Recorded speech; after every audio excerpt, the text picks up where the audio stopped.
Welcome to Megabucks Radio. Conversations with successful entrepreneurs, sharing their tips and strategies for success. Real-world ideas that can put Megabucks in your bank account. Here's your host, Nina Hirschberger.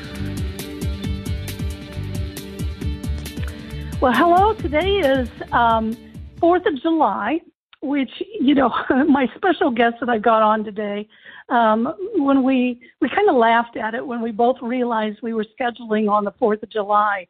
But he and I are true entrepreneurs, have known each other for years and years.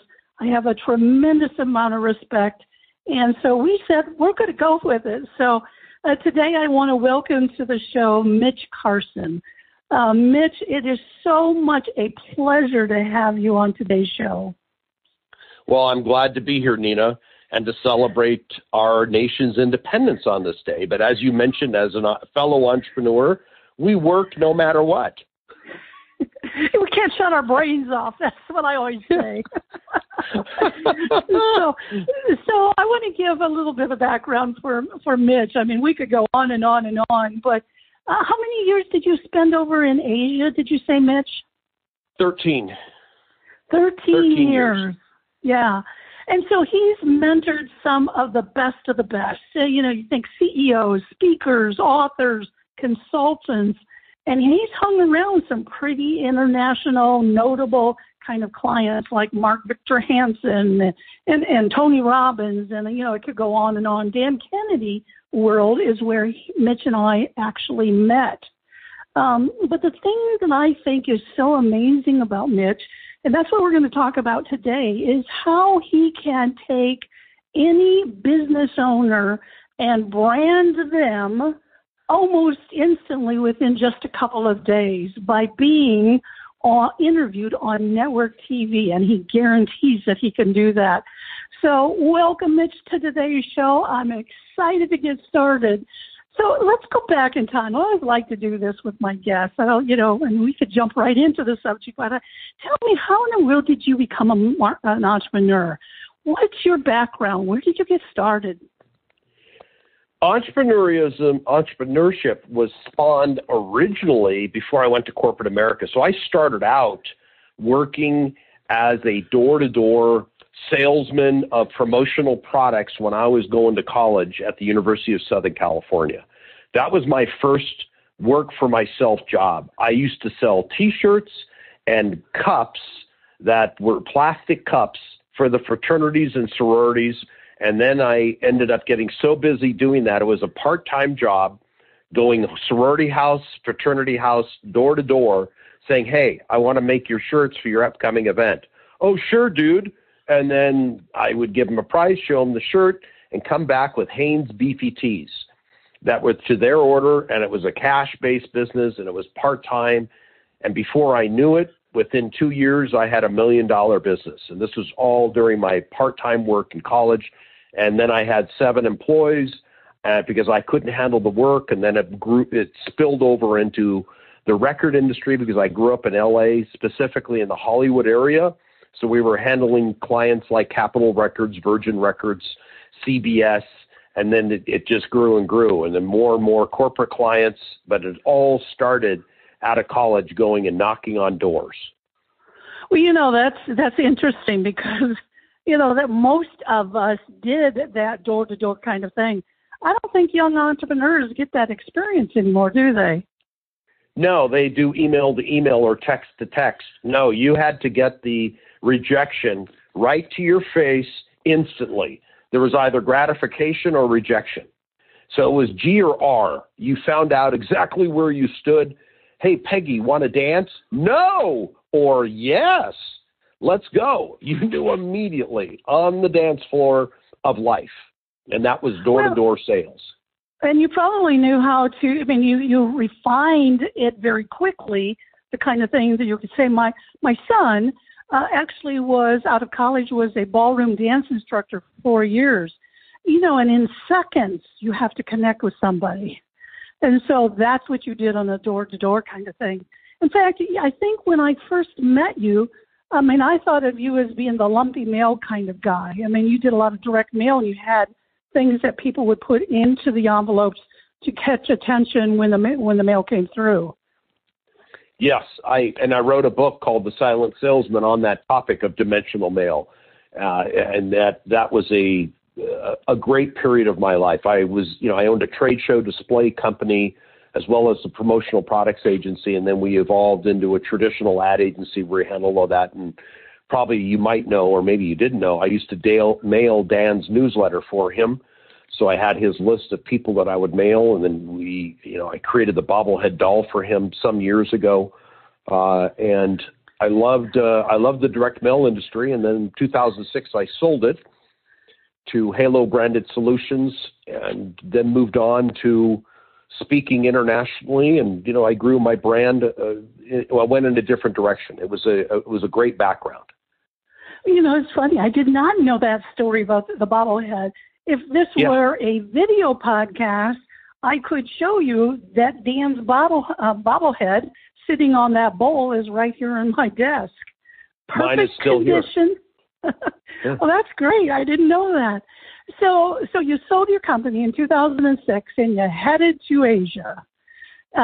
So kind of what we're going to be talking about today is that branding. Is there, how do you, I think you probably, and I should ask you what's your definition of the branding and why is that important? Well, branding, there's so many definitions. You could go to Kotler, who wrote the textbook on marketing. He might have that. That's the preeminent textbook in the curriculum of colleges around the U.S., probably or possibly internationally. But what is your brand, Nina? It's what people say about you or think about you when you're not in the room. Yeah, good point. It's what do you represent to the world, and what is your perceived value based on your packaging, how you speak, what they say about you, how they gossip about you will then put you and file you in the right compartment, or in the compartment that they define you as belonging to. That's the, let's just say, non-educated response. I'm sure but it's a brand. It involves the 4 P's of marketing. It's, product, price, placement. But no, it's how they see you when you're not in the room, or what they say about you. Well, so kind of what that leads to is the fact that you ought to be thinking about that. So let's give an example. Let's say it's an orthopedic surgeon, and he or she went to school, graduated, hopefully more towards the top of their class instead of the bottom of the class, and is now in practice. Well, if somebody's going to go to that orthopedic surgeon, there's, a whole bunch around there that they could choose from. Why should they choose that particular one? Which leads back to what you're saying, the branding. Why would they choose them? What do they know about them? What do they feel about them? What is being said? Is that what you're talking about? Well, yeah. Let's take these 2 orthopedic surgeons, Dr. Bob and Dr. Bill, just to make it. Dr. Bob went to the same institution. They both went to Harvard Medical School. They're both well branded with their medical diplomas. They both were best friends. They were roommates in undergraduate, grad school, and they even shared a condo together when they went through their residency. And they're in the same town, but there's a little bit of competitiveness that exists between Dr. Bob and Dr. Bill. And Dr. Bob is a marketer.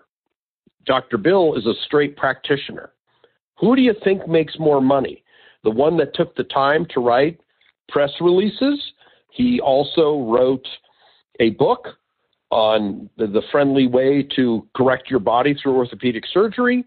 He also becomes the guest medical expert on the local radio show and TV program. He writes a monthly column in the throwaway newspaper or on a national newspaper. Who do you think garners better pay? Who makes more money? Who charges more for the same procedure? Now, their talents behind the knife are about equal. They're both excellent surgeons. They were trained, after all, branding at Harvard, the #1 college in the world as perception, because it's branded as such. So then the next step Bill took the opportunity to get on TV. He took the opportunity to market himself and elevate his perceived value beyond just Harvard. He's a Harvard-educated surgeon who also is the expert in the eyes. Now, why is that important? At the country club, Mrs. Smith, who needs her knee replaced when she's 6 years old, has a choice. She met these fine gentlemen over Sunday brunch and mimosas. And then she finds out, oh, you're the one that I read about in the local newspaper. I saw you on TV last week. Aren't you the one, Dr. Bill, who talked about fast recovery with knee replacement? Now, Dr. Bob is equally qualified. He's done the same procedure. And Dr. Bill charges 10% more. So it's a $10,000 knee replacement, but he charges $11,000. Dr. Bob only gets $10,000. Standard rate in the area for a knee replacement. Bill, because he's been on TV, gets $11,000. Their procedure, the recovery, exactly the same. They went to Harvard. They're buddies. They even golf together, and they bet at the golf course. They're so competitive, but one gets more money. Why? Branding. Yeah, and I'm sure you've got stories. I mean, give me an Endless. example. Give me one that just pops in your mind. You can talk about where that branding. This is a real story. Real story, okay. Recently, well, as in last year, November, a client came to me. She wrote a book. Dawn Michelle was her name. She wrote a book called From Cell to CEO. Cell, C-E-L-L. She was a federal inmate for tax evasion. She comes out of the East Coast. She's very open about it. You can look her up. Dawn Michelle Chamberlain is her full name. She came to me, invested in going through my 2-day media experience, which was 4 television station interviews on live TV here in Las Vegas, interviewed on a live radio show that was broadcast throughout the world because it's internet radio. She then used and leveraged that media to garner the attention of the federal government, to credentialize herself and her book, because a book is an essential, easy way to get on TV if you're an author, albeit even one of your small books, Nina, that you put together, that's all part of the branding. Or a larger book to independently published all the way to self-published with a major publisher. Those are great vehicles. She had a self-published book that she had paid somebody to help her write or wrote for her or with her, and it was a thin read, maybe 10,000 words. It was enough to credentialize her for the federal government to say, we got a lady who's been on TV, she's been on radio. We're going to give her a grant of $1 million to help recently released federal convicts get back in the workforce for entrepreneurial training. So she started this back in, I believe it's Delaware. She's from Delaware or Philadelphia, one of those. Yeah, I'm not sure of the city, but she did that. And then she also landed a weekly gig on a radio show back in that market because she leveraged the media that she garnered in Las Vegas. The proof of concept, the proof that she could speak on camera, the proof that she was the irrefutable expert in her business sector. Wow, and $1 million grant just because of understanding that branding kind of thing. I mean, she could have gone into a rabbit hole and, I was in jail, I was in the prison, instead she actually parlayed that. So yes. Let's talk about, so it really starts, it sounds like what anybody that wants to set themselves apart, anybody that wants to be known as the person in whatever industry they're in, needs to start out with the book. I mean, you and I both agree to that. That's 100%. 100%. Yeah, it's a necessary arrow in the quiver. And it's not hard. I mean, that's why I've been helping clients write books, for 15 years. And it's easy because I interview them. It's their concepts, their voice, everything. But and you're right, we do self-publish it because now you own all the royalties or you own all the rights. You don't have to, give any of that stuff away. But once they have the book, Mitch, walk me through. You're in Las Vegas. Tell me how that process would work to put them on national television. Okay. Well, it's a national brand. I just want to clarify. It's a national brand broadcast throughout Nevada. So it's local news for the Las Vegas, and it also broadcasts up into Reno and Carson City, Nevada. So it does throughout the state of Nevada. But these are national brands as in ABC, NBC, CBS, the CW, and sometimes Fox is covered as well here in the Las Vegas market. So those are national brands that they can leverage. Now, why can I get people on TV? Because I know how to package people. I know how to shine them up. I pull out my trusty dusty rag, buff them. I may need some sandpaper to get off the rough edges, and then I use something very nice and buff them up, Nina, to where they speak clearly with sound bites, on point, briefly, when they're asked questions, and allow the host to dig deeper. Because these hosts are well-trained, they're media professionals. It's a whole different level when you've had deep media training than if it's just Joe Blow with his YouTube channel. He hung a shingle and says, hey, welcome to my channel. Tell me about you. Oh, great. That took a lot of intellect. Well, no, these are pros. You have to be positioned to be professionally interviewed. And it's a process because live TV is unforgiving. This is not recorded. Unforgiving. You have to be on point, prepared. All of your questions have to be practiced, rehearsed, on point. I said that a few times with intention. And with a book, as we both agree very strongly, you have your unique fingerprint, thumbprint. There's only one Nina Hirschberger in the world. Even when you go, your daughter can't replicate you. She will never have your thumbprint. Your book is your thumbprint. Your second book is your thumbprint, expanded on your left hand. Then it grows from there if you create a series of books. But a book is the easiest way for me to position you on TV. It's because you're unique and you can talk about it. So how long does that preparation take? I do two phases to this. One, they watch videos. They got to watch. Then we get on a Zoom call. We review their questions that I explain we need to ask. So they're open-ended questions, not, hey, are you 6 feet tall? Yes. Oh, wonderful. Nobody cares about that. They're up. So tell me how questions, why questions, tell me more. So all of that is rehearsed over Zoom. We record it. So I'm the interviewer. I'm the host until you get down to doing exactly what you need to do when you're interviewed on live TV. And that also prepares people for I'm also a TV show host here on NBC television in Las Vegas, Channel 3. I have my own show that airs, and I do a 30-minute deep dive interview with clients who choose to go that route. It's obviously an upsell, and it's a deep dive, which can then be used for tremendous assets, distribution, and syndication at a later date. Well, and so when you say that they're practicing and everything, do you give the actual hosts on the real live show, do you give them the questions, or do you not 100%. know what they're going to? Okay. 100% prepared now. But I will caveat that. Sorry, I want to just finish. That's a great question. You have to be prepared for the unprepared, for the unexpected.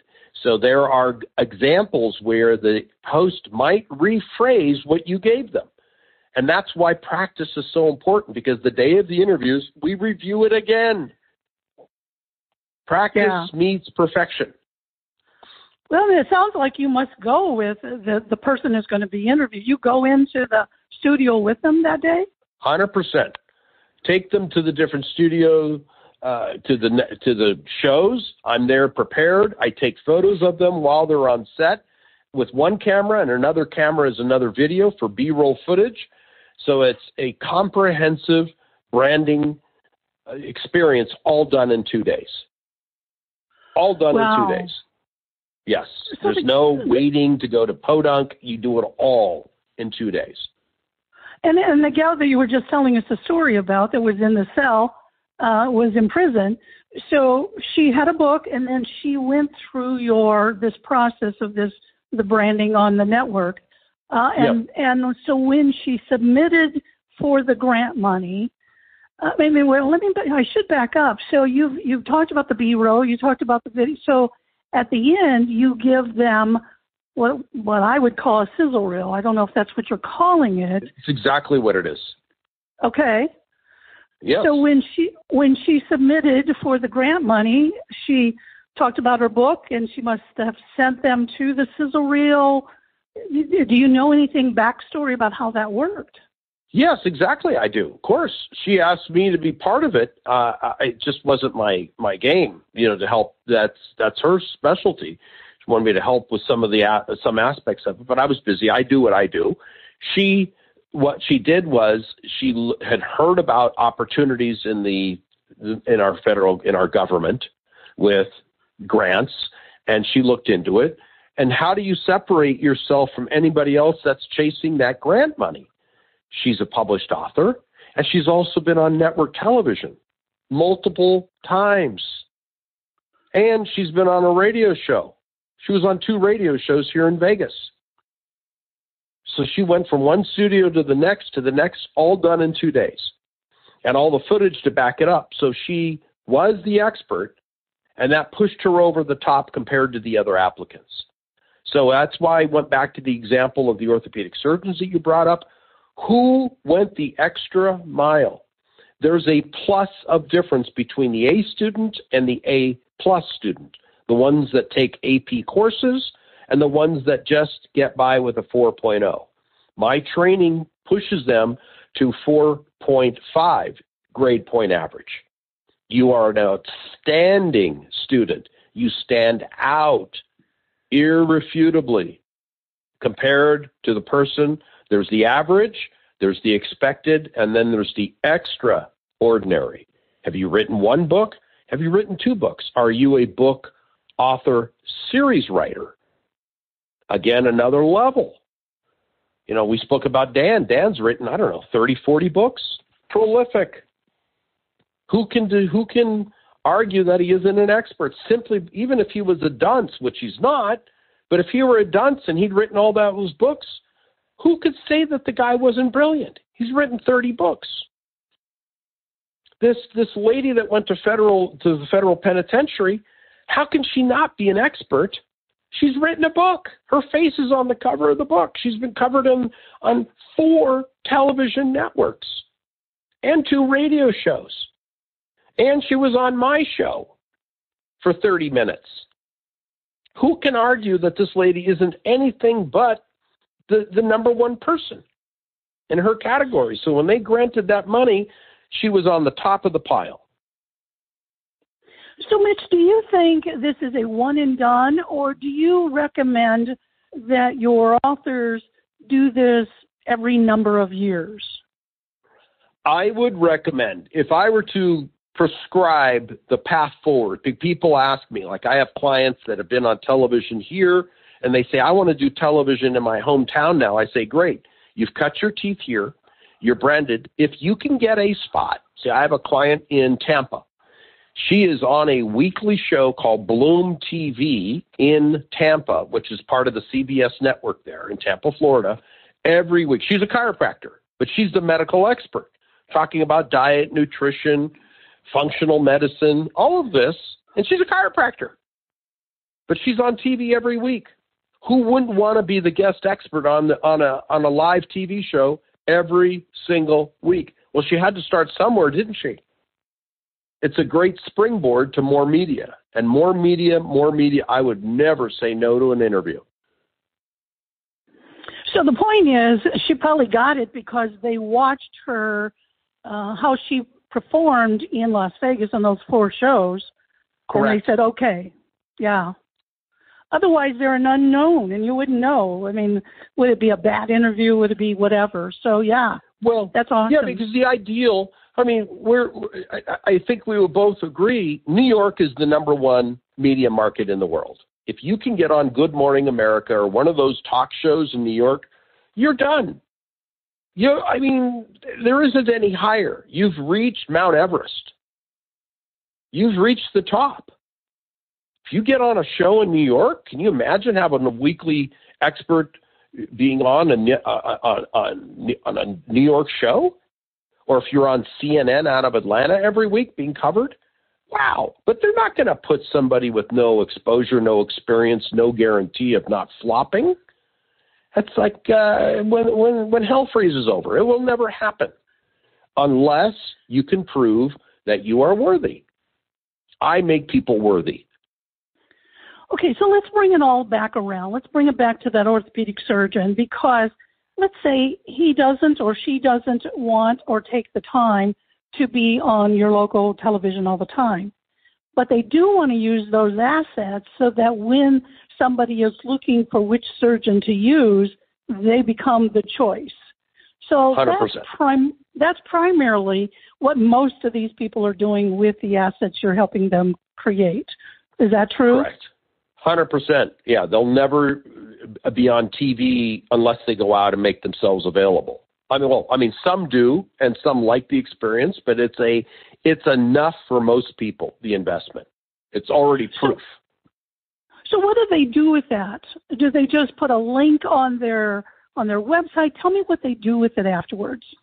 All right, so let's say they have that line of media, Nina. It shows ABC, NBC, CBS, the CW, the Fox. All of those logos are there, and you have a little flashing light, as an example, or flashing arrow, which we see on websites. Click here, or go here, see the footage. They click on it, the logo, and boom, it defaults to their interview of live TV. That's a completely different level than being covered on CBS's blog, which is a press release. You've seen that fake logo distribution. Those are fake, phony, false, not real. That's not real television. That's not real interviews. That's where somebody makes a comment on a blog post. Oh, I was covered on CBS. No, you weren't, dum-dum. That's called stretching the line, and it's just false. It frustrates me when people don't stay honorable and in integrity. And so that's the primary way they use it. They put that sizzle reel, a link to that sizzle reel, with an arrow. What about in their signature, email signature? What about on the front cover of their book? All of that. Here's what I like to do with my clients in their books. I like to put QR codes that, send them someplace. So you could put a QR code in their book that says, 100%. watch me being interviewed, in Las Vegas on 4 television shows. Yeah. Here's my legitimate coverage. And what I would do, the QR code is great, a great idea to be the direct route, but I would also take screenshots of each of those interviews and couple it with the QR code. And one QR code could take them to all 4, or you could have a separate QR code for each interview, whichever. Yes. And I would use the logo of the show right there. Yes, 100%. Yes, I should have said that, but yes, 100% pictures and stuff. Well, Mitch, I'm looking at the time. I know you are actually booked back-to-back on podcasts today on 4th of July, so I don't want to take any more of your time, but I guarantee you there's going to be some people that will have been listening to this podcast will say, I need to talk to that guy. So how would you like them to reach out? What do you want people to know about the next step? Well, I will share my very appropriate URL, getinterviewedguaranteed.com/meet with Mitch. And let's have a chat, 15, 30 minutes, whatever it is. The worst thing is you've met a new friend. I can help you with your media roadmap and to see if this makes sense for you to invest in or not. We'll certainly have a chat. This is offered for your people. getinterviewedguaranteed.com/meet with Mitch, MITCH. That's where they can find me, set up a call, and we'll chat. Sounds terrific. So, Mitch, thank you so much for spending the time with me on your holiday in July. I appreciate your time. Thank you, and God bless America on this day. Yeah. Until next time, this is Nina Hirschberger saying, go out and make it a great day. Thank you for listening to Megabucks Radio with Nina Hirschberger. To learn more about the resources mentioned on today's show or to listen to past episodes, visit megabucksradio.com.